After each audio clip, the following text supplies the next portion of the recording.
All right, welcome everybody to the Murray Amateur Radio Club. This is our third Thursday meeting, which we generally devote to miscellaneous topics. Sometimes we'll have a guest speaker, sometimes we'll have we'll go to another club or something like that, and sometimes we'll just have an interesting topic that hopefully is of interest to more than 4 people or 7 people.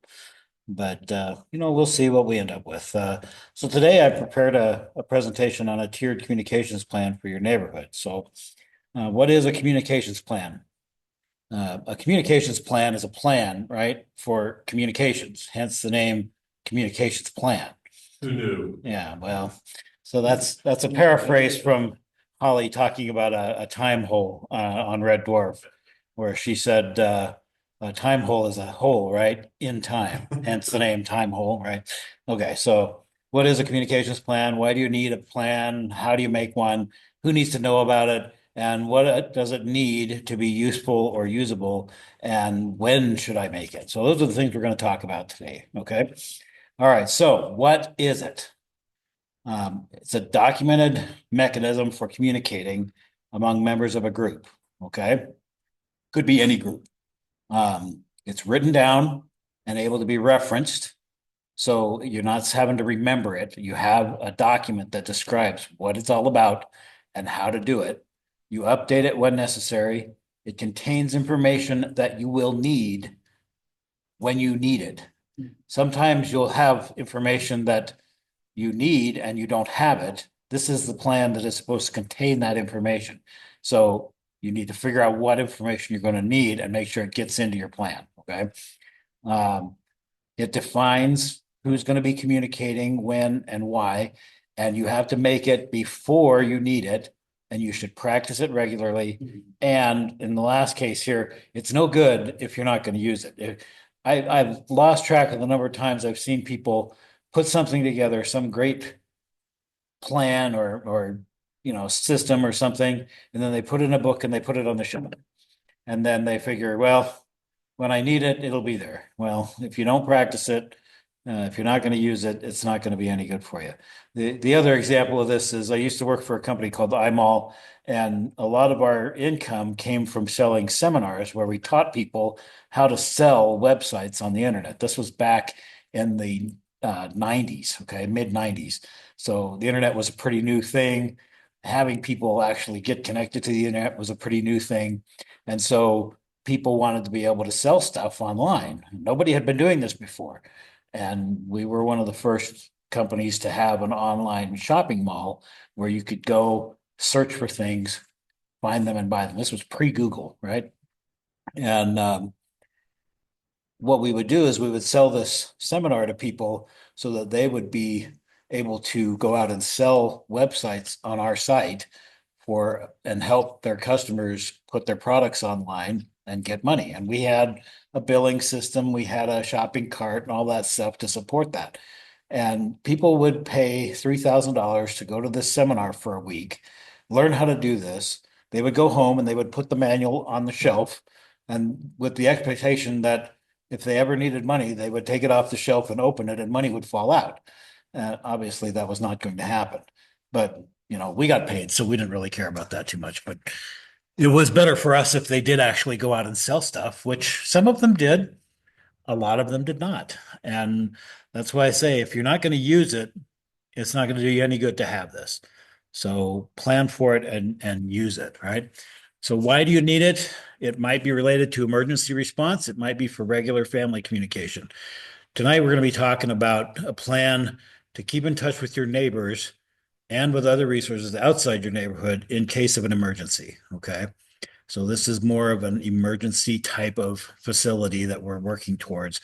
We want to be prepared if the big earthquake happens, or there's a big flood, or the power goes out for a month, or whatever, right? We want to be ready for that and be able to communicate when that happens. All right, so how do we make it? We're going to dig into it a little bit further, but the main things are start. Okay, if you don't start, you're not going to finish. So you got to get started.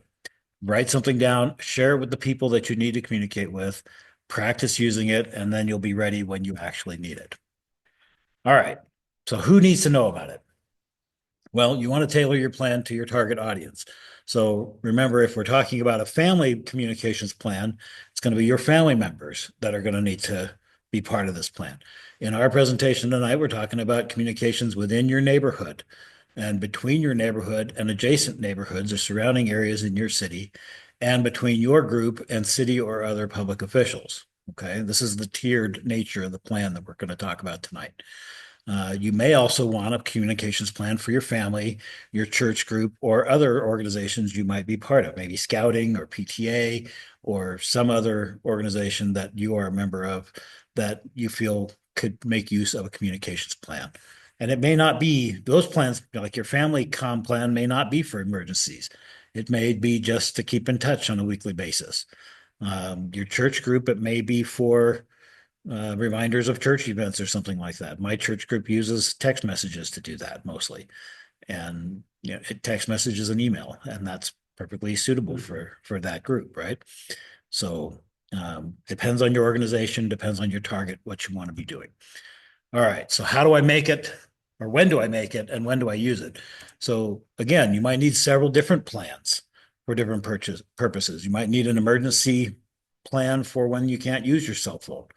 You might need a plan for when you're traveling, camping. I know a lot of Jeep 4x4 groups use communications between their members as they're going through the trails to keep in contact with each other in case somebody gets separated, somebody has a breakdown. They are able to communicate with each other so that they know what's going on and are able to assist each other. You might use it visiting an amusement park or theme park. Um, Cell phones are pretty ubiquitous for that, right? Pretty much every kid age 6 and up has a cell phone these days. When my kids were growing up, they didn't get cell phones until they were 16 and started driving. And at that point, it was like, okay, we're going to get you a cell phone, and we want you to be able to communicate with us if something happens while you're out on the road, just in case you're out by yourself and something happens. We want you to be able to get in touch with us. So we made sure they had a way to do that. Other characteristics of your group may determine when you'll use your plan. The important thing is to make your plan before you need it. You're going to find I emphasize that like 95 times through this process, okay, through the meeting tonight, because the key factor is if you don't have the plan when the emergency happens, it's not going to help you. That's not the time to make the plan. The time to make the plan is now, before the emergency happens. Make it, know how to use it, get people involved, and get people to do it. Okay. So the plan we're going to talk about will support these three main conditions: the communications in your neighborhood in support of CERT. And if anybody doesn't know what CERT is, that's the Community Emergency Response Team. We'll talk a little bit more about that in a minute. And we're dealing with communications in emergency situations. Okay. So we have traditional communications, cell phones or landlines. Does anybody still have a landline? I haven't had a landline in probably 15 years. We had one for about 2 or 3 years ago. Yeah. CenturyLink kind of messed us up. Yeah, We're done with them. We had a line, and then when we were able to get, we had a line from Quest, which is what CenturyLink is now. And then when we were able to get, I think it was AT&T had the cable service here. And so they gave us or sold us phone service that ran through the cable system along with our internet and TV, right?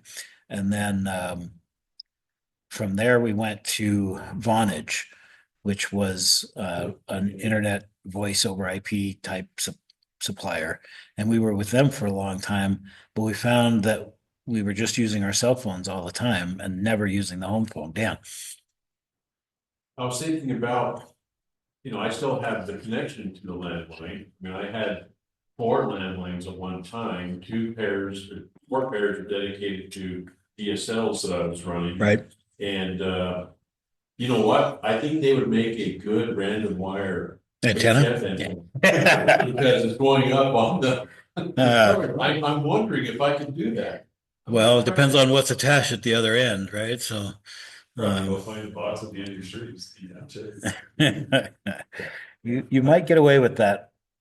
Maybe. Landline when I moved earlier this year to South Jordan, I couldn't do it. Couldn't get one? Comcast wouldn't offer me their landline Yeah. over cable, and AT&T or whoever it is, CenturyLink wanted CenturyLink. $80 a month. Oh, yeah, Like yeah, that. it's ridiculous. Yeah. Ain't gonna happen. But see, the issue with the landline, the good thing about the landline is even when the cell phones are down, quite often the landline will still work. Even if the power is out, the landline will probably still work because it pulls power from the phone system at negative 48 volts on the wire, right? So um, landlines aren't bad, but when you're looking at an $80 bill a month for something you're probably going to use, once or twice a quarter, it's hard to justify, right? So with cell phones, we also have SMS messaging, short message system. There's also what is it called? The MMS, which is the multimedia system for longer messages and messages including graphics and images and things like that. So you can actually text somebody a picture and it will work, right? Because it'll automatically switch to this MMS system. But SMS has some issues. It's pretty short length messages. It's dependent on the phone system. Now, if the cell network is really busy, tied up with stuff, or seems to be unavailable, sometimes SMS messages will still get through because they are super short and they kind of piggyback on that service. They will sometimes still get through. So if you are trying to communicate with a cell phone, that's the only thing you've got, and you can't get, you try to make a call and it says there aren't any circuits available for you, try sending an SMS. It may not go right away, but your phone will keep trying and eventually it might get through. So that's something to think about. There's also, if you've got T-Mobile and you've got a newer phone, it'll go into what they call SOS mode, where you can actually text messages through Starlink satellites. The band on the T-Mobile phone is compatible with the Starlink satellites. AT&T, Verizon, not so much, but T-Mobile will do that. And they will automatically drop into this SOS mode if the cell network fails, and you'll be able to actually send brief text messages through satellite. So that's kind of cool. There's also internet-based chat, instant messaging. My family uses what do they call it now? I guess it's Google Chat now. It used to be, it used to have a different name. It was like, I don't even remember. It's gone through like 3 different names over the course of the last 15 years, but it lets you do direct person-to-person messages and messages to a group. So you can have multiple people in your group. The drawback of it, of course, is you have to have a Google account to use that. So like a Gmail account to use that. And not everybody wants to use a Well, Gmail just account. Signal and stuff like that. There are things like Signal. There are things like Signal, WhatsApp. There's a number of different systems that you could use. Out of those, I would suggest using Signal. That's the one that we use in the club for communications. Signal is encrypted end to end, and it seems to do a pretty decent job. You are dependent on the internet for that to work. There's also things like satellite messaging systems like the Garmin InReach.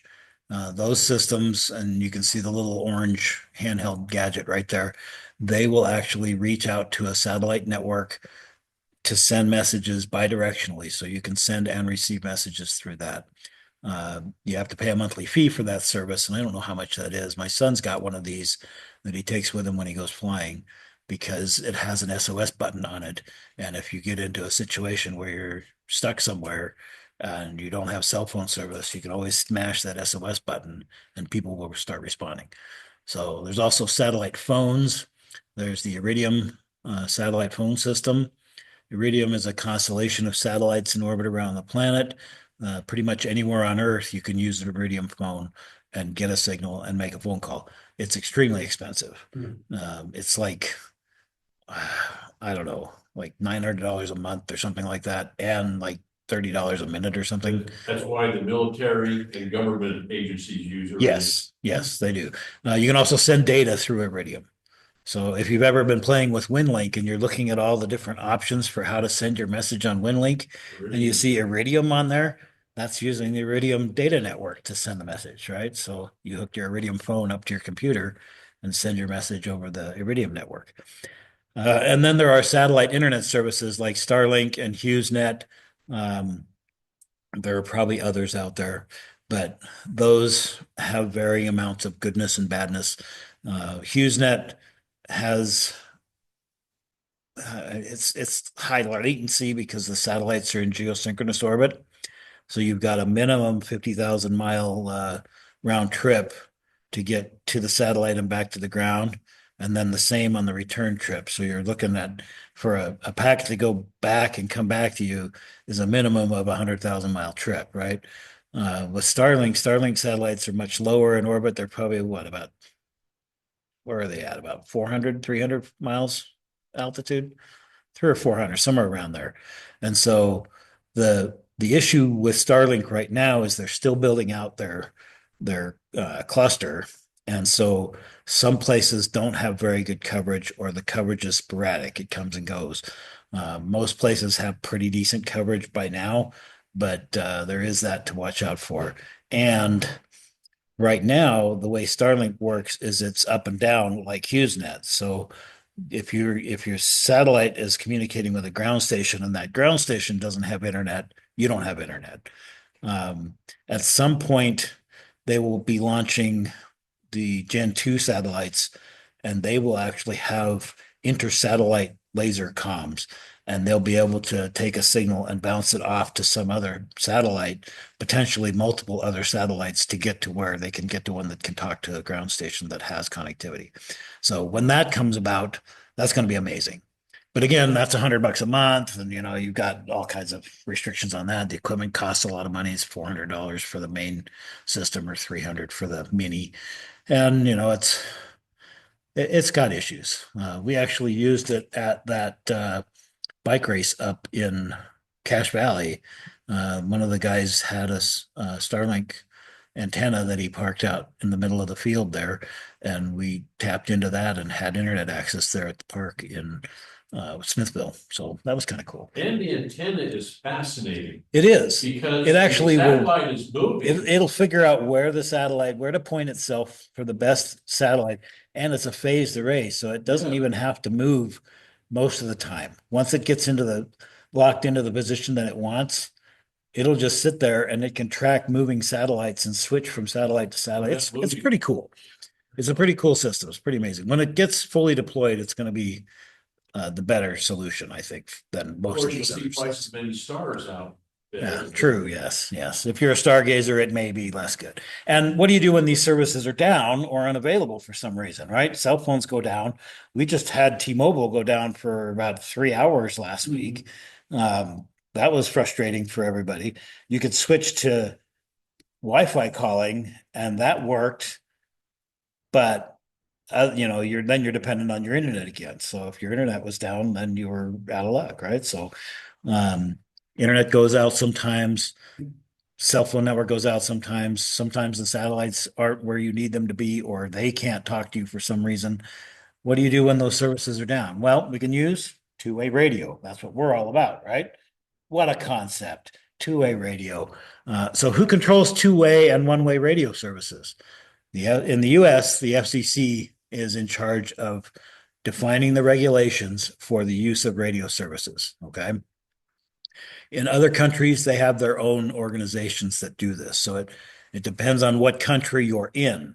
And if you're not in the US, I can't help you. You have to figure out on your own what your country's organization is that's in charge of this kind of stuff. But here in the US, where the FCC is running the show for radio services, we have several different radio services that we can use as public citizens, right? There's amateur radio, of course. There's GMRS, or the General Mobile Radio Service. There's FRS, the Family Radio Service. CB, which is Citizens Band. MERS, which is Multi-Use Radio Service. There's Marine Radio. And then there are commercial radio services and public service radio that we generally, as citizens, don't use. Okay. We're going to talk about these a little bit more. So what is radio? Radio is basically using electromagnetic radiation. That's a scary word, radiation, but it's not ionizing radiation. So it's not like you're going to get a tumor from it. The worst thing that, Shine for? what's that? You're not gonna shine. You're not going to glow in the dark. Right? And the worst that's going to happen is you might heat yourself up a little bit. That does happen with radio frequencies. So that's something to be aware of. In fact, my dad used to work on electronic countermeasure systems for the Air Force. And so they would use like radar jammers and transmitters that would send out signals to mess up attacking radars. And these systems, they would either be installed directly in an aircraft or they'd be in a pod that was hanging under the wing of an aircraft. And they had a room at the shop, and I got to go in it a couple times as a kid, but it was basically a Faraday cage where they could go in and work on stuff. And there was a little basket outside the room, and you had to put all of your metal stuff in that basket before you went in. So if you had like your ID badge and it had a metal clip on it, in the basket, your keys in the basket, wallet goes in the basket, your watch goes in the basket, your wedding ring in the basket, bracelets, necklace, anything like that in the basket. Not going to take it in this room, because he told me about this guy who they were working on a plane one time, and the pilot had forgotten to de-energize the pod after landing. And as this guy moved his hand in front of the horn on the front of this pod, his wedding ring caught the RF radiation and heated up so fast that it burned his finger right off while he was standing right there in like less than 2 seconds. And so he said, you don't fool around with this kind of stuff, this kind of energy, because if you don't know what you're doing, you can really hurt yourself badly.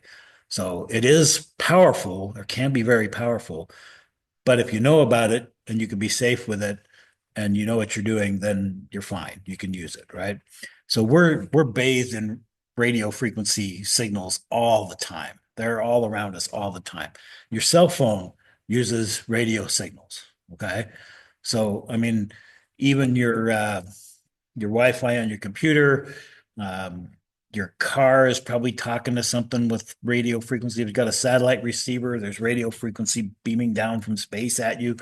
If you've got DirecTV or something like that at home, radio frequency stuff happening there. It's pretty safe as long as you know what you're doing. Okay. But the way radio frequency works, or electromagnetic radiation works, is it's in this kind of spectrum, which is based on the frequency of the radiation and the wavelength. And those are in like a reverse, an inverse relationship. So as the frequency increases, the wavelength decreases. As the frequency decreases, the wavelength increases, right? So in radio, we have a chunk of this electromagnetic spectrum that we call radio space, okay? And that's what I have here on this slide. And it goes everywhere from very low frequency, where the wavelength is like 50,000 meters long, up to extra high frequency, where the wavelength is like a tenth of a centimeter, or like a millimeter length. And there's some even above that and below that as well. So visible light is on this spectrum, but it's not in the radio portion, right? And so you can see in this breakdown, you've got kind of very low frequency, medium frequency. That's where the AM broadcast band is. High frequency, very high frequency. That's where the FM broadcast band is. And then ultra high frequency, and that's where digital television, high def TV is in there now. And then there's super high frequency, extra high frequency. And then there's, you go up into the microwave bands and so on. The So same person who named the frequency sections also named the astronomy telescopes. Extra large telescope, extremely large. Oh, yeah. Telescope. Same thing, but really, that's the best they could come up with, right? no, High frequency, very high frequency, ultra high frequency, super high frequency, extra high frequency. Yeah. So, no wonder why the North Koreans were laughing. Yes, well, Back in the you day, know. that 1 megahertz, nobody'd ever need one. What would you ever need more than that, right? Yeah, exactly, right? So anyway, so two-way radio means you can both transmit and receive. Normal broadcast radio, you receive it only, right? So it's strictly receive for you. So we're going to concentrate on three radio services: amateur radio, GMRS, and FRS. Amateur radio requires a license. To get the license, you have to pass a test. There are different levels of test and there are different levels of license accordingly. And each of those license classes give you more privileges as you learn more and you take a more advanced test, you can get more privileges for more bands. There's multiple bands and capabilities that are available for use as an amateur radio operator. It allows pretty high power, up to 1,500 watts on most bands. Now, when I say pretty high power, commercial broadcasters, AM stations are kicking out 10,000 watts and not even sweating, right? And I don't know how much power FM stations and HDTV stations are putting out, but it's probably in that same range, right? So it's a lot of power. But 1,500 watts is nothing to sneeze at. That's a sizable amount of power. And most amateurs find that they can do everything they want to do with 100 watts or less. So, when I say you can go up to 1,500 watts, it's highly unlikely you're going to meet somebody who's cranking out 1,500 watts all the time. A buddy of mine has 1,000-watt amp, and he hardly ever uses it. So, it's there. You can do it, but like I say, the one of the rules is use the minimum power you need to make your communications happen. So you don't want to be blasting out 1,000 watts if you can make the communications happen with 100 or 10 or 5, or whatever, right? So you use the minimum you can use. Amateur radio can communicate both locally and worldwide. So that's a benefit of amateur radio. Now, GMRS does require a license. There's no test. You just send in the money, you get your license. Money. They only want the money. It used to be $70 for 5 years. Now it's $35 for 10 years. So they've changed it a little bit, but you still need a license for GMRS, and it allows moderate power. You can get up to 50 watts depending on the channel that you're on with GMRS. So most of what you're doing is probably going to be 1 watt, up to maybe 5 watts. But you can use on repeaters and things like that on mobile rigs, you can use up to 50 watts on GMRS legally. And then there's FRS, a family radio service. It's low power, up to 2 watts maximum. There are some other restrictions. We'll talk more about these services in a minute. All right, so amateur radio, multiple license classes. You got technician, general, and extra. Each class gives you more privileges. Each class requires an additional test. So in order to get the technician license, you need to pass 1 test. In order to get the general license, you have to pass the technician test and the general test. And to get the extra, you have to pass the technician test and the general test and the extra test. Now, if you've already got the general, you don't have to take the other tests again to get the extra. You just take the test for the extra. But you do have to have passed all 3 of them to get the extra, right? The equipment runs from very inexpensive VHF and UHF handheld radios. I think the cheapest I've seen is the Baofeng for $18, I think is the cheapest I've ever seen it. Up to very expensive HF radios. I've seen some that are like 10 grand for the radio. That, some people have more money than I do. And,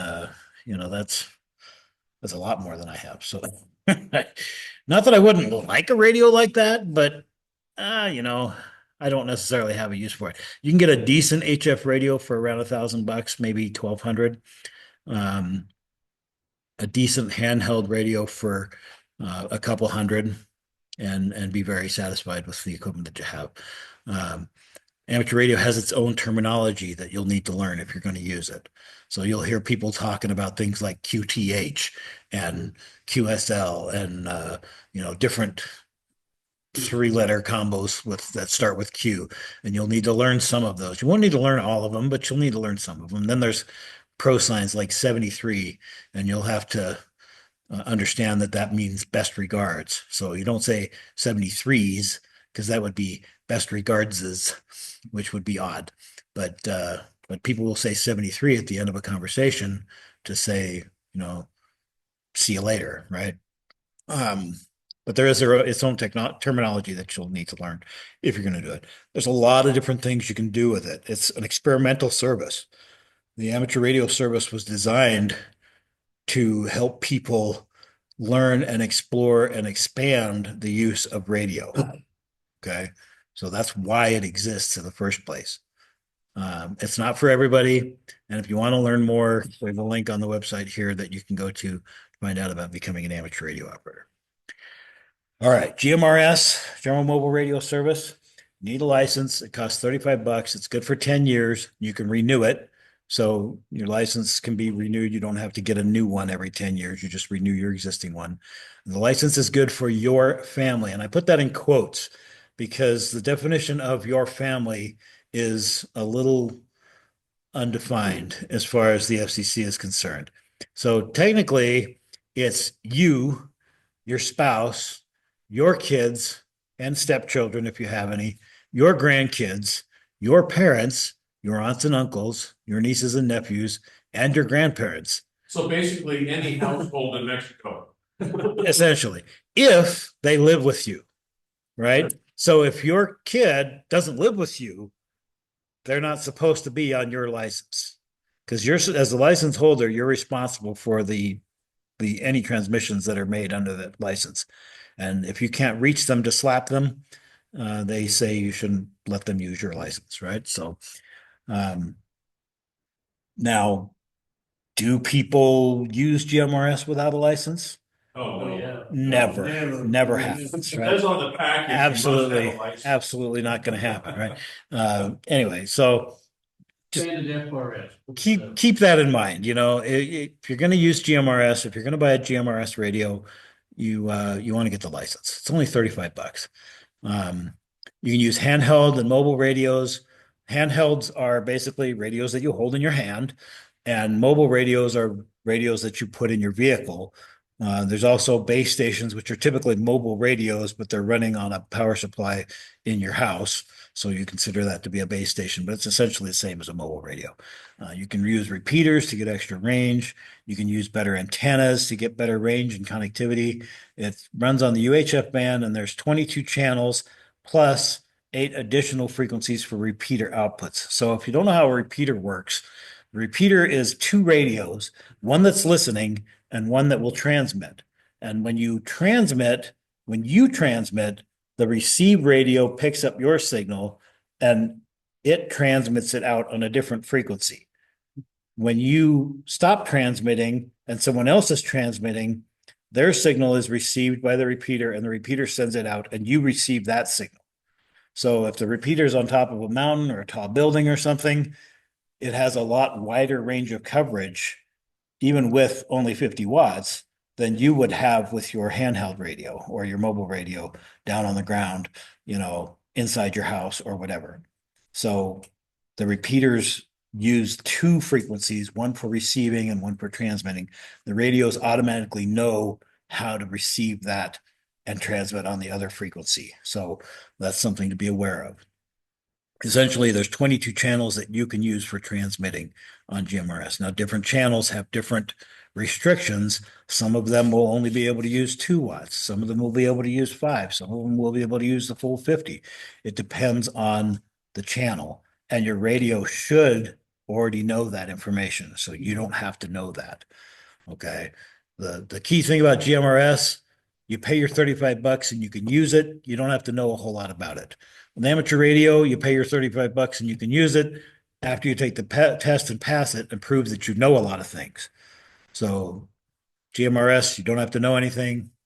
Amateur radio, you do, right? And then FRS, the family radio service, uses very similar radios to the GMRS system. No license is required. That only uses handheld radios. There's no mobile radios on FRS. And some channels are restricted to 0.5 watt, while other channels can go up to 2 watts. Can't use any repeaters. Antennas have to be fixed, attached to the radio. They can't be removable. Now, why would you want a removable antenna? Well, if you take a crappy antenna off your radio and put a really good antenna on, you can actually get better power out of your radio and get farther distance. You can't do that with FRS. The antenna has to be physically connected to the radio and not be removable. It shares some of the channels with the GMRS system. So if you're using an FRS radio and you're talking to someone on a GMRS radio, as long as you're sticking to the FRS rules, if they're using the GMRS rules, they can do that and still talk to you. They have to give their call sign and ID and things like that on GMRS. You don't have to worry about that on FRS. And then the radios typically have these things they call privacy tones. They don't actually give you any privacy. Okay. What they are is a subaudible tone. In amateur radio, we call them CTCSS tones. Remind me what that stands for. It's continuous tone Squelch, carriers. CTCSS. There's a squelch something in there. The S is squelch, but yeah, the idea is that the radios have a thing called squelch, which is like a noise hider. So if there's no signal coming in, there's still noise out there. And what you do is you set the squelch to where you're not hearing that noise. And then when somebody transmits, the radio receives a signal, that signal has enough power to exceed the squelch limit and open the receiver so you can hear it. What the tone does is it basically tells the radio, don't open the squelch unless you hear this particular subaudible tone. And so when you're transmitting with that tone, only the radios that are set to receive a tone will only let you hear it if they hear that particular tone. But if the radio is not set to want a tone, it'll hear it anyway. So there is really no privacy. Okay. They call them privacy tones. Motorola used to call them private line, but or we call them PL tones. There's no privacy involved, right? If you don't turn on the tone decoder blocker thingy, then you'll receive everything. So don't expect to get any actual privacy about that. So what about CB? CB used to be really popular back in the 80s. The radios operate on the 11-meter band, which is high frequency radio. They generally use AM, but they did use single sideband a lot back in the day. You could select upper sideband or lower sideband on your radio. And if you ever heard, you were listening on CB and you heard, you knew somebody was using single sideband. And so that was, you'd switch your radio into single sideband mode and then you could hear them. Now, some channels are using FM on Citizens Band, and so they have a much clearer signal, but with the restrictions that come along with FM as well, right? If the signal's not powerful enough, you're just not going to decode it at all. So, you have to keep that in mind. CB has 40 channels. Some of the older radios only had 23 because original CB only had 23 channels. It's still fairly commonly used by truckers and 4x4 groups. So, you may find that your group wants to use CB radios. And if that's the case, get a CB radio, put it in your rig, and off you go, right? Dan. So I got a CB radio on my Goldwing. Most motorcycles like that will have that. And when I go across country, I am always on the CB because truckers know what's going on out They do, yes. Yeah. Truckers are still all using CD. A lot of them are, yeah. Still there, you'll find some that are on GMRS and some that are actually amateur radio operators, but nearly every trucker is going to be doing CB if they've got a radio at all. It's funny, Dan, because I took a walkie-talkie CD, and my wife and I went up to Pocatello. I had it on the whole way, and outside antenna. The only thing I heard was some guy shooting skips and putting on the radio. That's all I heard all the way up and down on any channel. Well, it's still out there. It's still there. Truckers will typically be on channel 19, and there is a dedicated emergency channel, channel 9. Used to be the cops would monitor that channel 9 all the time. I don't know if they do that anymore. I suspect they probably don't, but yeah. where it comes into really handy is when you're approaching a stoppage on the interstate, you know, like there's an accident or something. Turn on that CB, Yeah. channel 9, man, or channel 19. Channel 19, They're always and the truckers will be on. talking about it, and Yeah. you might hear about it soon enough to get off and miss that whole mess, right? So that's definitely something to consider. Now, CB radios legally can only use 4 watts. A lot of people Good luck. have put linear amps on their CBs and are kicking out 1,000 watts or more. So, you know, when I say legally it can do 4 watts, understand that some people don't care and they're just going to do whatever. CB does not require a license. It used to require a license back in the day, back in the 80s, you had to have a license for CB.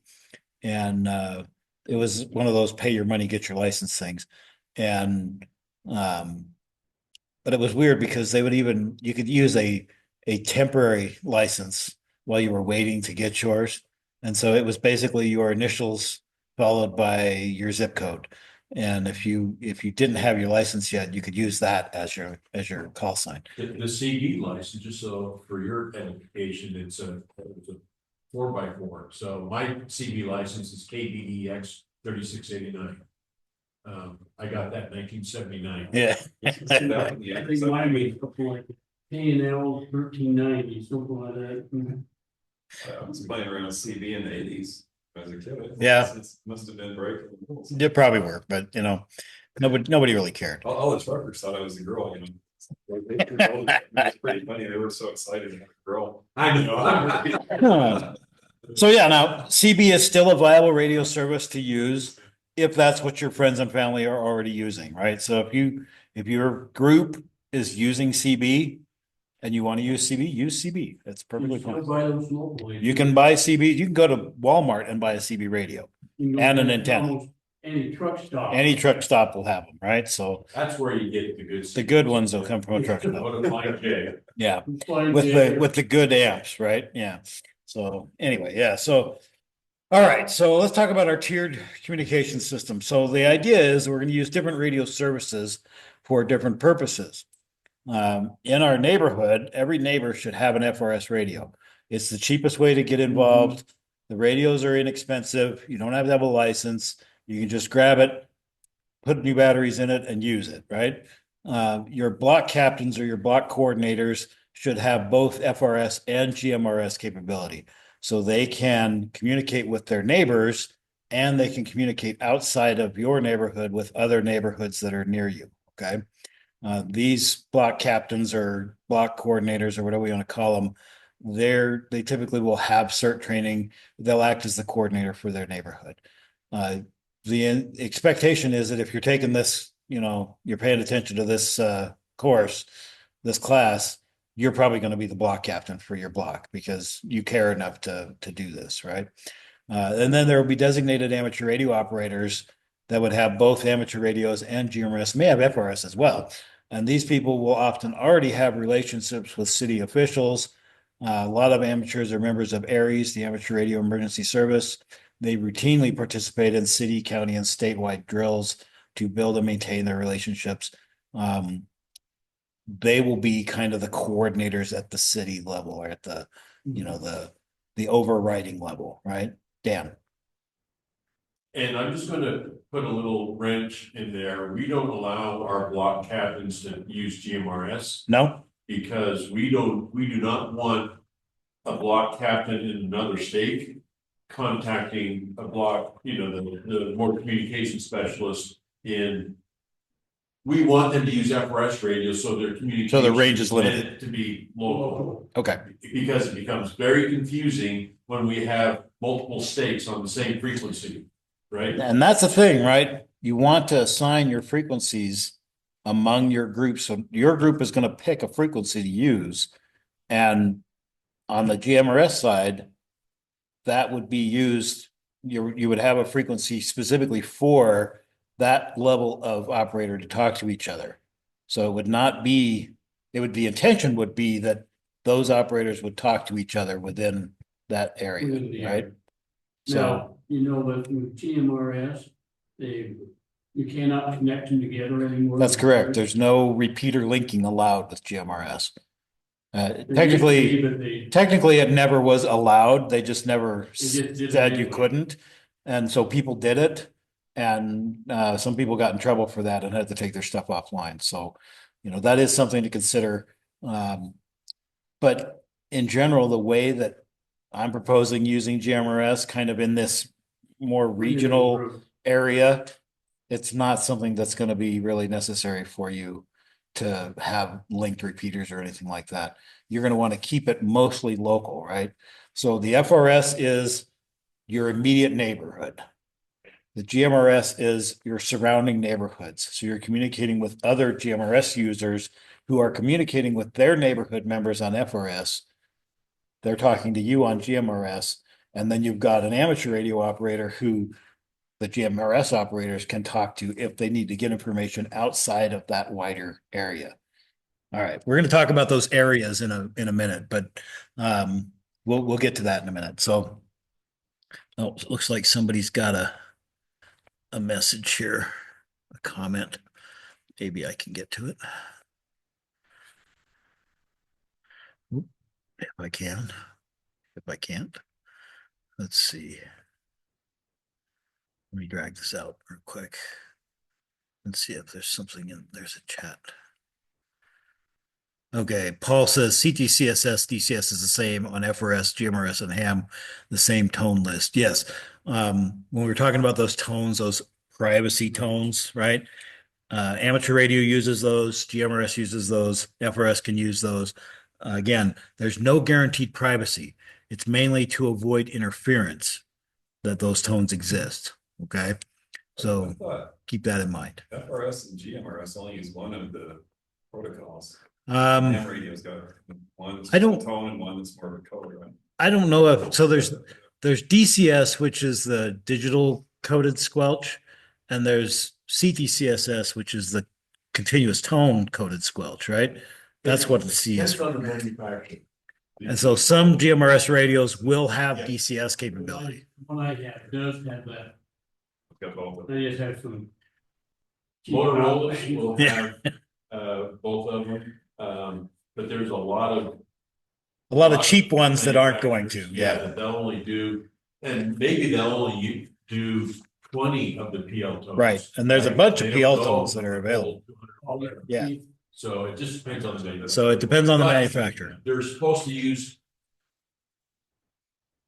I can't remember what year it is, but they finally settled on a common frequencies for the PL tones. Yes. Or every manufacturer had. They could have their own tones. Yeah, their own. Crazy, yeah. Yeah, which didn't make any sense at all. Now you buy a radio in PL3 on this radio. Is always going to be and the it's gonna same be as the same PL. as PL3. Used to be the channel numbers were that way too, Yeah. where a given manufacturer might have channels 1 through 22, but they weren't the same frequencies as a different manufacturer's channel 1 through 22. So you had to figure out Look, go on the internet. what they were, and look right? at The frequencies for FRS and GMRS, and they'll show you the years and the manufacturers of what they used, and it's like crazy. It's like. Yeah, forget it. it's interesting.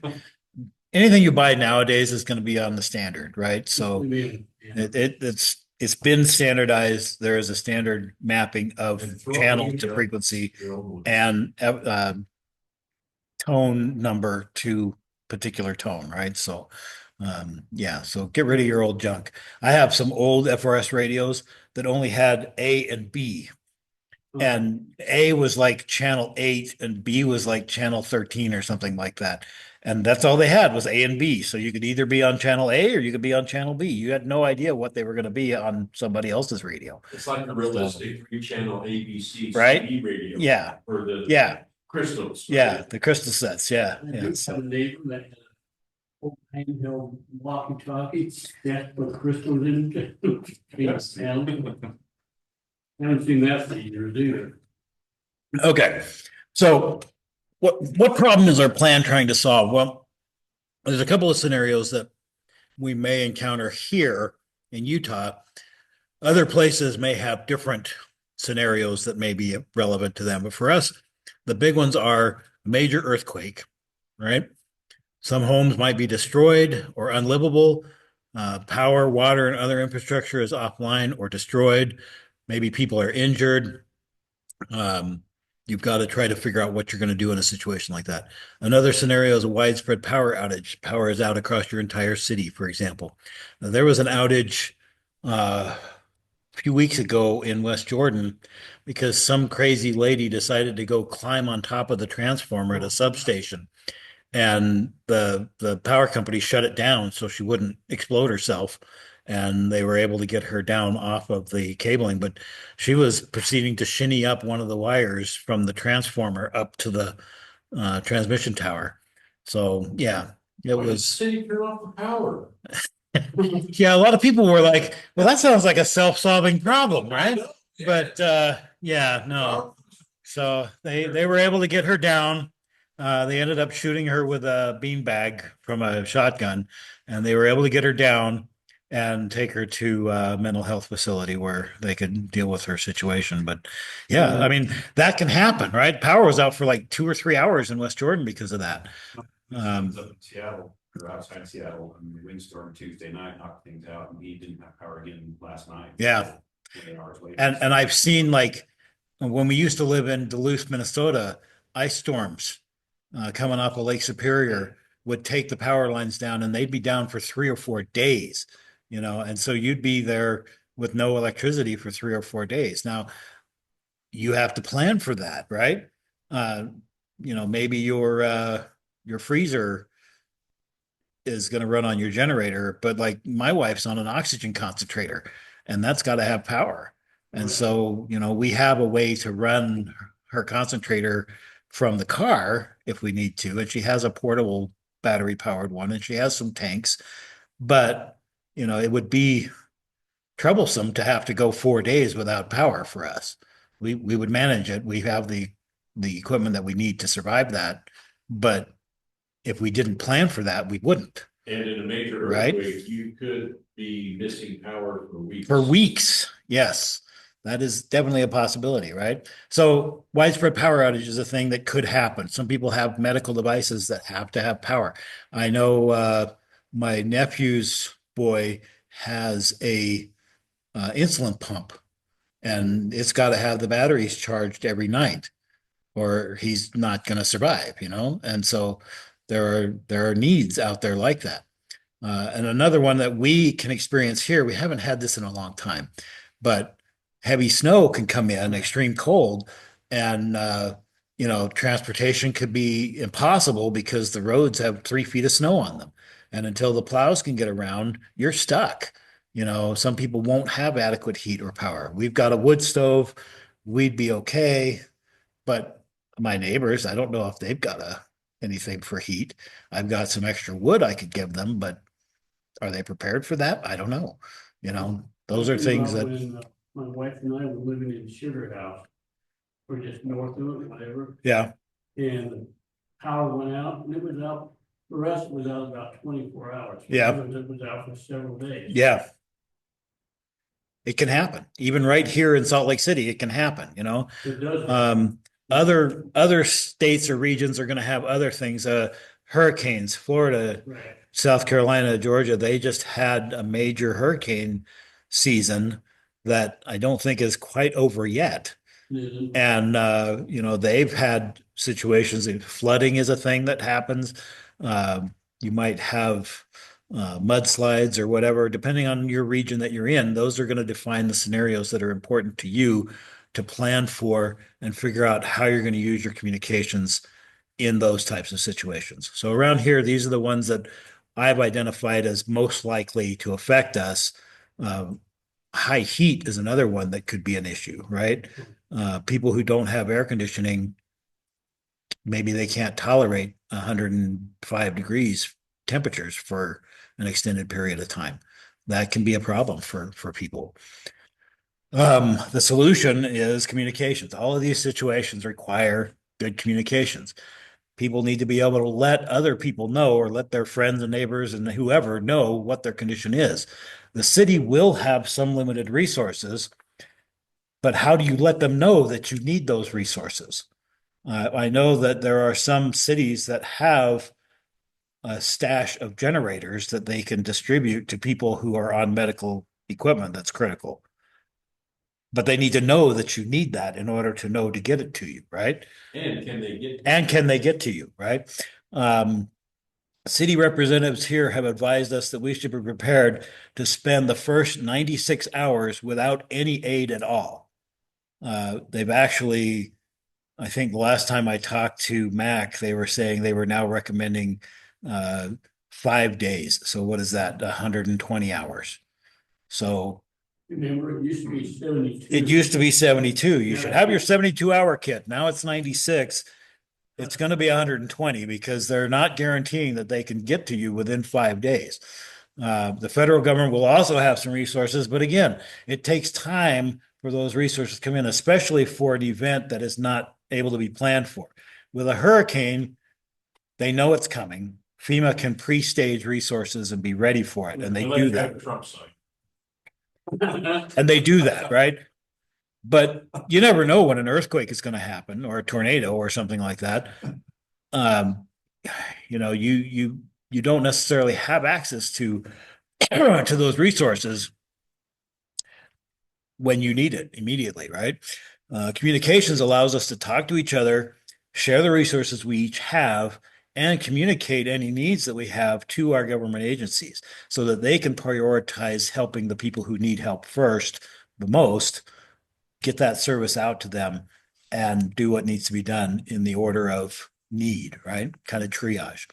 And we'd also like to let our family that is potentially living outside the scope of the disaster know our own condition, our health and welfare, right?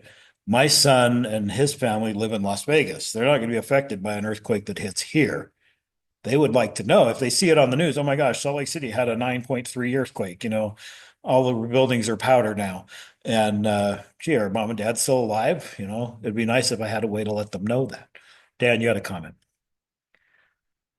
Keeping quiet sometimes is just as important as communicating. So we need to use our brains when we are communicating information out there. That could be a factor, right? Now, if you've got a solid neighborhood and you know your neighbors well and you have good relationships there, communicating within your neighborhood is still going to be a thing that you need to be able to do. But you don't necessarily want to broadcast to roving bands of marauders that you have food and water and whatever, So keep that in mind. You may want to be more careful or judicious about who you're communicating with. So that is something to consider. And I haven't taken that into account in my plan, but that is definitely something to consider. So think about that before you start randomly talking to people on the radio. This is why when I teach GMRS communications, part of that is having a radio, a receive-only radio, right?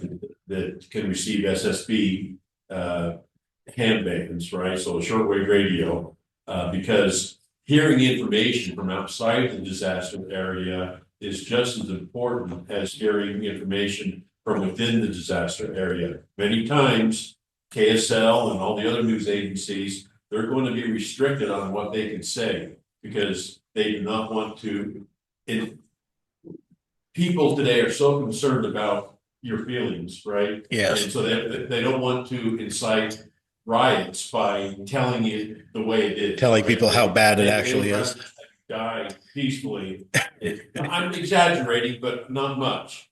So it's important to hear what other people are hearing. Are saying about the disaster. That's why you want to listen only, And when you're transmitting, especially the further you transmit, the more this applies to you. You only want to, if you have to transmit only what's needed, right? Yes. And don't say, hey, John, I got 35,000 gallons of water here. And here's my address, right? Yeah, here's my address. Don't tell anybody. Yeah, right. You got to keep in mind, everything you say on the radio can be heard by anybody within range of your radio, right? So anyone that has something that receives whatever frequency. Yes, they can hear you, right? So there's no privacy. Remember, privacy tones, not private, right? There's no privacy on the radio. Jan? Okay. Yes. I wanted to make the mention too, this is Paul. Yeah, Paul, go ahead. It's not just about not wanting to advertise resources too broadly. One of the things that can happen in a disaster, especially when everybody's operating under adrenaline, is oversharing on reporting damage. For example, you know, Miss Smith's house, the garage door is down and we can't lock anything, or things like that. I mean, there are people. I was talking to someone who works with FEMA who responded to Hurricane Katrina, and they said that when things went out over the police radio, the looters got there before the police did. So just remember, it's not just about someone coming for your resources; it's coming for your vulnerabilities as well. Yes, that is very true. Thanks, Paul. All right. So what needs to go in my communications plan? So just like we want a tiered communication systems, we need a tiered communications plan. Our network communication is going to be our cornerstone. Communications within my network, within my neighborhood, my friends, my neighbors that are right around me. The neighborhood is going to have resources, people, skills, tools, supplies, and those people in your neighborhood need to be able to communicate not only what resources they have, but what resources they need, right? Um, the first step for this is talk to your neighbors. Explain that you're putting together a communications plan for the neighborhood. Be prepared for some people to adopt it fully and be on board, while others don't want to be involved at all. They don't want anything to do with it. Okay. Some will be at various places in between. Don't expect everyone to jump on board and be, oh, yes, we definitely need this. I'm in 100%. There will be some people who just say, don't bother me. I don't want to hear from you. Right. The first thing you need is a list of everybody who's going to participate. And it's good to have a list of those who are not going to participate as well, because you may still want to help them. They're still your neighbors. You may still want to help them in an emergency. That part's not in my plan. No, screw them. Yeah, well, I'm joking. You need to know who doesn't want to be involved as well. You need to know their contact information, who's in the household, what skills and abilities they might have available, and what special needs they might have. For example, in my neighborhood, we've got at least a half a dozen RNs in our neighborhood. So we've got medical needs pretty covered as far as that goes. We also have a PA who lives in the neighborhood and who works in the emergency room. So, we've got some good resources medical wise, and we have a guy who is a retired paramedic in our neighborhood. So, in the event that we need somebody who knows something, we know whose door to go knock on, right? We also have several people with carpentry, metalworking, masonry, vehicle maintenance and repair, and other hands-on type skills. And we also have 2 amateur radio operators in the neighborhood and lots of people with GMRS licenses. So it's good to know that information up front before the emergency happens. You want this information known. So here's an example family information form. You've got names of family members, a main contact number, whether it's a cell or a landline, main email contact, address, any kinds of special needs that they may have, any health conditions, any medical. We got a lot of old people in my neighborhood. So some of them are pretty infirm. Others can get around pretty well. Some of them can't drive, some can, right? So you need to know about that up front in advance. If you're evacuating the neighborhood and you know that Sister Petrovich can't drive because she's 95, somebody's going to have to go get her and take her with, right? So you need to know those things up front. Any special abilities, skills, things like what tools you have. Anybody who's got a chainsaws can be super handy when a building has collapsed and you've got somebody trapped in there and you're trying to get them out. Anybody who's had CERT training, that's a skill that, it's a what they call a frangible skill, right? It's one of those skills you should take that. If you haven't taken CERT training, you should take it. And if you've taken it, you should probably take it again, because the more times you go through that process and learn it, the more it will stick in your head when you need it. Also, it's good to know if you're an amateur radio operator or a GMRS operator and what their call signs are for that. So that's the kind of things that you would want to put on an initial, hey, fill this form out. We're putting together a neighborhood emergency response group or something like that. Okay.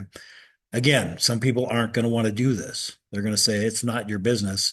I don't want you to know this information. And in regards to the whole, don't give out too much information on the radio, it's not a bad idea to assign a number to each home or each group of people, each family within your neighborhood, and use that on the radio instead of using their names or using, their actual address. I don't want to say, you know, at such and such, 5987 South, 13th East or whatever. I don't want to say that on the radio. I'm going to say house number 6 has this need or this requirement, or house 3-5 needs this, right? But you could just as easily say, like, I'm 805 Silver Shadows. There's no other 805 in my entire neighborhood. So usually You could just use that the single number yeah, is ambiguous enough that unless they know what you're doing, they still don't have the other part of it, yeah, right? So I'd be 805, my neighbor's 807, and Yeah. that way everybody knows what their number is without thinking about it. true. That's not a bad idea. I like that idea. Have any of you listened on, channel 16, the FRS or GMRS at, 7:30 on a Sunday night? They have a ward deck going on. They're naming the names of the people. I don't know if that's a good idea or not. Yeah, that's, if it's GMRS and people are using their call sign, you can, if you've got internet access, you can turn a call sign into an address, right? So that's something to think about if you want to give your call sign out over that radio frequency. So just be aware of that. Once you've got that list, plan out how you're going to communicate, both routine communications and emergency communications. Email lists and text message groups are great for routine communications. That's things like, hey, I'm late to pick my kid up at school. Can somebody get them for me? That would be a neighborhood communication. You could send that to your neighborhood group and somebody could say, oh, sure, I'm here. I can get your kid. I'm picking mine up anyway. So, that's a thing that you could do on that kind of communications channel. Other online systems like Signal provide secure encrypted communications with multiple channels and groups.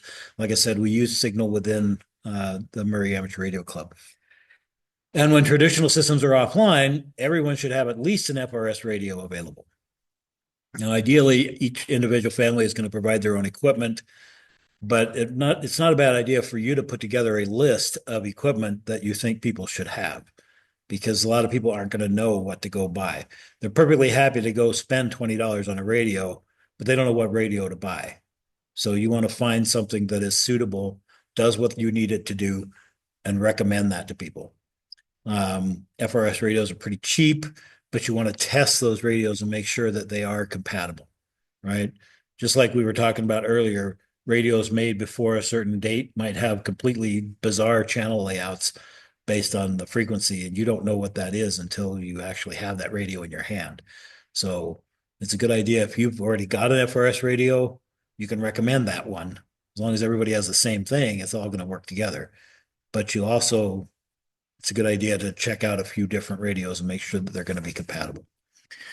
Set up a regular scheduled communication test. Remember, if you don't practice this is one of those skills that can be lost. If you don't practice it, you won't think to use it in the emergency. So routine communication should be sent at least weekly. That could be as simple as a mailing list message. Say, hey, everybody, this is the weekly mailing list test for neighborhood, blah, blah, blah. If you were expecting to receive this and didn't, let me know, right? Yeah, so everybody should expect to get that once a week. If they don't, maybe they'll call you and say, hey, I didn't get the email today or yesterday or whatever. For other systems like text messaging or Signal, a similar short message every week is a good protocol to use. Radio communications, you should probably test that at least once a month. Maybe do a brief FRS net for people in your neighborhood. You can rotate the responsibility for running that net among everybody who's got a radio. and just have a really simple document for radio procedures, something that people can pull out, they can look at, read through it, and know what to do. Even if it's as simple as turn on the radio, put it on channel 7, key the radio and say your name or say your house number or whatever, and so on, right? That ensures that people keep their batteries charged or new batteries in their radio, because when they turn on their radio and it doesn't work, they're going to be like, oh crap, I got to change the batteries or I got to charge the radio. They'll know to do that. The radio is not going to help them if it doesn't have batteries in it when the emergency happens, right? So you want to encourage people to be checking their stuff continuously. They want to know, you want them to know how to turn them on, how to set the right channel, and how to key the radio and talk in it. So those are good things to talk about. Don't expect complete participation in any of these activities. You may have somebody who's like, oh, yes, I'm all on board. They fill out the form, they give you their information, and then you never hear from them again. That can happen, right? No, that will happen. That will happen. Yeah. Periodically take a little document, a door hanger or something around your neighborhood with the current status of the neighborhood communications plan. Maybe once a quarter do this. Goes to everybody, even those who aren't participating, unless they have told you that they don't want to get it. That's why you need that list of who's not interested, so you don't bother them, right? That should detail any accomplishments over the past quarter or however often you do it, right? Maybe every 6 months is good enough for you. Maybe once a month is what you need to do, depending on your neighborhood. But quarterly is probably a good ratio for that. And, if you can show, in the last 3 months, people used the mailing list 3 times to request children be picked up at school or request, a ride to the hospital or a ride to a doctor's appointment or something like that. And we were able to satisfy those requests because of the neighborhood communications plan. That might get people who aren't participating interested in participating when they see what can actually be done with this. All right. So here's an example communications report. This would be the quarterly report. This is the quarterly communications report for XYZ neighborhood. In the past 3 months, we sent out 12 test announcements on the neighborhood mailing list. In addition, 1 lost pet was reported and picked up by animal control when it was determined not to belong to any neighborhood residents. And 1 missing bike was found in a neighbor's home. We've had 3 practice radio nets with an average participation of 6 people, but we would like to see additional participation in this activity. If you're interested, fill out this form. In the event of an emergency, your neighbors are here to help. If you have special needs or abilities, please join us. If you don't want us to deliver this quarterly message to you, let us know by calling or emailing or whatever, right? So give people the information they need to get in touch with you, to become part of the list if they're not already, and to let them opt out if they don't want to, right? Sample weekly email. This is a weekly test of the neighborhood mailing list. If you have any issues, problems, or can provide answers to any of your neighbors' questions, send an email to the list here. We also have a monthly FRS radio net on channel whatever on the first Sunday of each month at 9 p.m. These nets only take a few minutes. Every neighbor is welcome to participate. If you don't know where to start, call whoever or call or text or whatever, right? So and then this is an example net format. This is so-and-so net control. Please check in with your name. And if you have any traffic, first names only, maybe, or on a test net, it's probably fine to use your full names or house numbers or whatever you decide to use, right? I'll acknowledge each check-in. If you don't hear me acknowledge you, try again. Each station checks in. Anybody who's got traffic, you handle that traffic, and then you close the net. Piece of cake. Takes 10 minutes if everything goes well, right? All right. So outside the neighborhood. So that's great for within your neighborhood. Outside the neighborhood, you can communicate with your neighbors. You can act on immediate local needs and situations. But what if you need support from outside your neighborhood? What if you need to get messages to someone in a different state or country? And how do you get information about your neighborhood or group to your city, state, or federal officials? That's where we go up a tier, right? So this is we've got our neighborhood tier first. Now we've got our second tier. Communications within your city. You need a communications plan for that next tier as well. The requirements, types of information, means of communications are probably going to be different, but the concept is the same. You put this plan together and you put it into operation. Block captains or chosen representatives of each neighborhood should be able to communicate with each other. And this can be done with traditional means and non-emergency situations, email, text message, whatever. GMRS is an excellent radio service for this level because it gives you more options with more power, better antennas and things like that. And your range can be greater than with FRS. And GMRS radios are still pretty cheap. I think I paid $75 for my two TID radio GMRS rigs, and they're great little radios. So two of them for $70 is not a bad deal. Block captains or communications people or whatever we want to call them, coordinators, can communicate with each other, neighborhood to neighborhood, and they can also communicate with that next higher tier, which is where the amateur radio operators are in position. They may communicate directly with other organizations as necessary for intergroup communications. And these groups, the area these groups are responsible for is dependent on your city's plan. Okay, some cities already have defined districts. Sandy, for example, they have, how many do they have? 25 districts? Something like that. That they've got these districts that are defined based on geography within the city. So each area within the city. It just happened to coincide with the ward boundaries, state boundaries. Yeah, funny how that It's happens. just pretty Yeah. amazing. Funny how that happened. And Sandy has 30 districts. 30. Thanks. Thanks, Bob. Other cities will use their closest elementary school as a focal point, and your region will encompass the area served by those schools. So that's, I think, the plan that Murray was moving forward with until the end of the Safe Neighborhood program. And I think they're still considering if they want to keep it that way They or still not. plan on using Safe Hub. They're still using that same system. Yeah. Okay, so in Murray, the elementary schools are going to be your mustering points or your go-to definitions of what these districts are.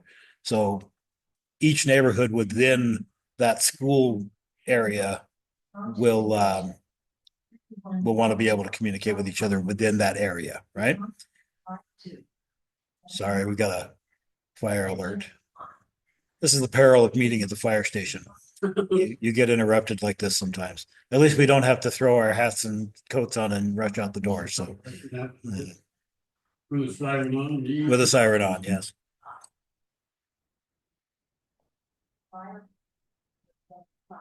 Okay. So message traffic can be communicated up and down between the tiers and coordinated by those radio communications coordinators at each level, or the block captains at each level, or at this level, right? All right. Communications beyond your city or outside your city. This is that next tier up. And this is for communications outside your own city or your geographical area. This is going to be handled mostly by amateur radio operators. A lot of amateur radio operators are also licensed GMRS operators. Anybody amateur radio operator who also has a GMRS license? I mean, I think we all do, right? So Your name go up, man. he's got one. Everybody. He's got one.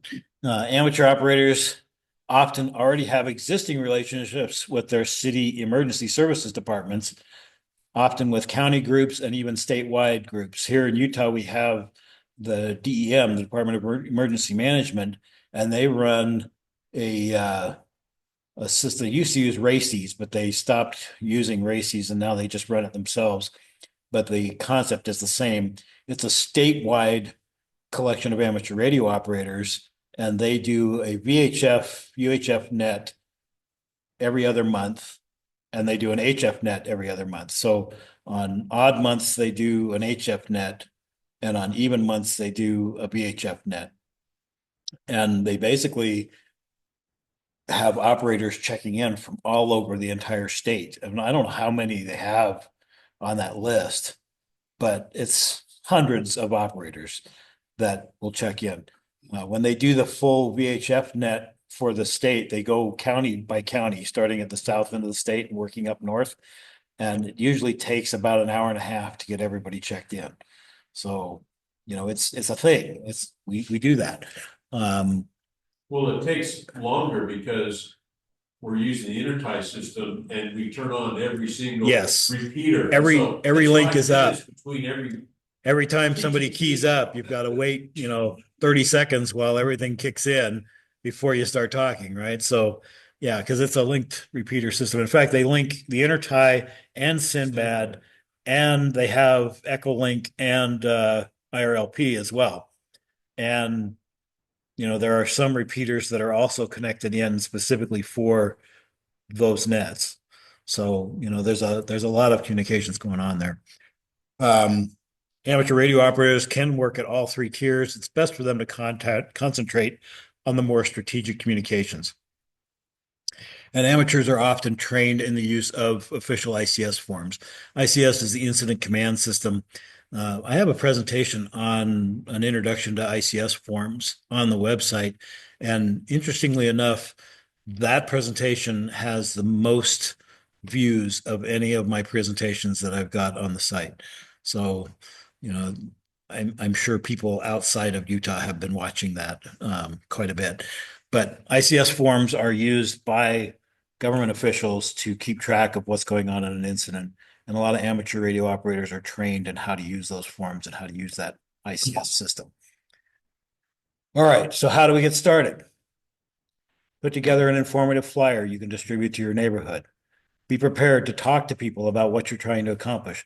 Communication involves your mouth moving and words coming out of it, as well as your ears hearing the sounds that other people are making. So communication is kind of the key here. Be ready to talk about it. Encourage people to be prepared for any situation that might occur.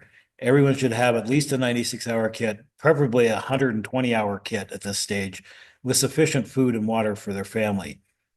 Everyone should have some kind of shelter and fuel storage. Remember, it may not be safe to go in your home after a big earthquake or something like that. In fact, it's probably not going to be safe, depending on how big the earthquake is. Encourage people to take that CERT training that's offered by the local emergency services group. Here in Utah or in Murray, the Murray Fire Department puts that on at least twice a year. And we've done it as a club before, and I think we really should do it again probably next year. So we'll get that on the calendar for next year to take part in their CERT training. Get together with your neighbors, talk about what the goals are, and get the ball rolling. It's kind of dependent on you actually starting it, okay? Since you guys are the ones who are paying attention to this presentation, you're the ones who are going to be kind of spearheading this effort. Now, again, you're all ham radio operators, so you may not be the best choice to be the block captain for your block. It may be better to choose somebody who's just a GMRS operator, because you may be concentrating more on interregional communications, still being able to work with them, but at that higher tier, right? But you need to make sure that those lower tiers are in existence and work. So you're the ones who know what to do. You're the ones who need to talk to them about it and get them to do it. Take advantage of government resources. If you haven't had that CERT training, get it. Take the class. It's good. It's worth it. Build your communications plan. Make up some forms for people to fill out. Test and recommend radios to your neighborhood members. Buy some radios. Do some demos for your neighborhood. Talk to them. Say, hey, look, take this. I'm going to go down the street. Let's see if you can hear me. You're going to be able to hear them from down the street. It's going to be fine. So, but that will show them that, hey, the radio actually works. I can actually do this. I'm not like freaking out, pushing the button and talking, because I'm just talking to my neighbor who I already know. Get them involved, get them doing it. We get a bunch of kids that are on sometimes. So. Sometimes you do. Talk to other interested people in other neighborhoods around you. You may want to reach out to your city's emergency management coordinator and see what kinds of plans they've already got in place. If you can plug into their plans, that would be a good thing, right? Introduce yourself to them. Say, hey, I'm an amateur radio operator. I'm building a neighborhood communications plan. What resources does the city have that I can take advantage of or that I can share with my neighbors in the event that we do have a big earthquake or something? Build your networks. Make sure you know people. Getting to know people is what it's all about. And if you don't know them, you can't help them because you won't know what they need. And they can't help you because they won't know what you need. All right. That's it. That's what I got. Any questions, comments? Let's talk about an EMP now. And all this. An Okay, EMP? sorry. You know, you could throw a couple GMRS radios in a Faraday cage and probably be There you okay. They're cheap enough that you could do that. Now, are you gonna be able to charge them? I don't know, throw some batteries in there with them. It's got old stuff that's not semiconductor, related, it'll probably still work. Yep. That's definitely possible. It's tough, but, I mean, if that was a realistic term. Do you know anybody with a car that was built in the 70s that still runs? That may be This the will be only, the last of our worries. that may be the only car If running an when, EMP hits, there's. That's a lot. yeah, Anyway, we'll have some issues to worry about in that case. Hopefully we'll know about it beforehand, but if it's a nuclear EMP, who knows, right? okay. Yeah, we may get affected by something like that. Hopefully it only takes out the East Coast, but, or the West Coast. Doesn't quite get us, right? So, any other questions, comments? All right, I'm gonna wrap it up. Let me just say that on our website, I gave the GMRS presentation, and on there I have a link to like the family neighborhood communication. Dan has plan. made up some forms that are great starting points for that. And those are available in that presentation. So definitely take a look at those. When I post this, I will put links back to some of the other presentations that I've mentioned. And Dan's is definitely one that I will post a link back to. So definitely something to keep in mind. All right, I'm going to go ahead and stop the recording. Thank you, everybody, for participating, and we'll see you next time.